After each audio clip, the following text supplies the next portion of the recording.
સુરતમાં સચિન એથર અગ્નિકાંડ મામલે કોંગ્રેસ ધરણા પર ઉતર્યું છે. સુરત જીપીસીબી કચેરી ખાતે કોંગ્રેસે ધરણા પ્રદર્શન યોજ્યું હતું. અગ્નિકાંડની ઘટનામાં 9 લોકોના મોત થઈ ચૂક્યા છે. બેદરકારી દાખવનાર કંપની સામે તાત્કાલિક કાર્યવાહી કરવા માટે કોંગ્રેસ દ્વારા ધરણા કરવામાં આવ્યા હતા. કોંગ્રેસે ધરણાની પરવાનગી ન લીધી હોવાથી અટકાયત કરવામાં આવી હતી, જેથી કોંગ્રેસના 25 થી વધુ કાર્યકર્તાની અટકાયત કરી હતી.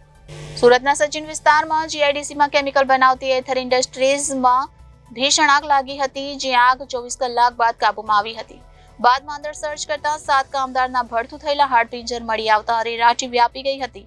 સુરતની એથર ઇન્ડસ્ટ્રીઝમાં લાગેલી આગમાં 7 લોકોના મોત થયા હતા અને 27 લોકો ઘાયલ થયા હતા, જેમાંથી 8 લોકો ગંભીર રીતે મોતની લડાઈ લડી રહ્યા હતા. આ પ્રકારની ઘટનાઓ વારંવાર સામે આવતી હોય છે.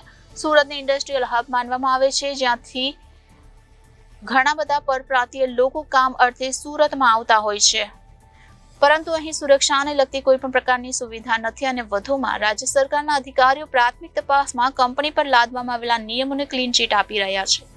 કંપનીને બચાવવામાં આવી રહ્યા છે અને તેઓ ખુલ્લેઆમ વકીલાત કરી રહ્યા છે અને કંપનીને નિર્દોષ સાબિત કરી રહ્યા હતા. સુરતની સચિન એથર આગકાંડ મામલે કોંગ્રેસ હવે ધરણા પર ઉતર્યું છે. સુરત જીપીસીબી કચેરી ખાતે કોંગ્રેસે ધરણા પ્રદર્શન યોજ્યું હતું. આ એથર ઇન્ડસ્ટ્રીઝની આગની ઘટનામાં 9 લોકોના અત્યાર સુધીમાં મોત થઈ ચૂક્યા છે.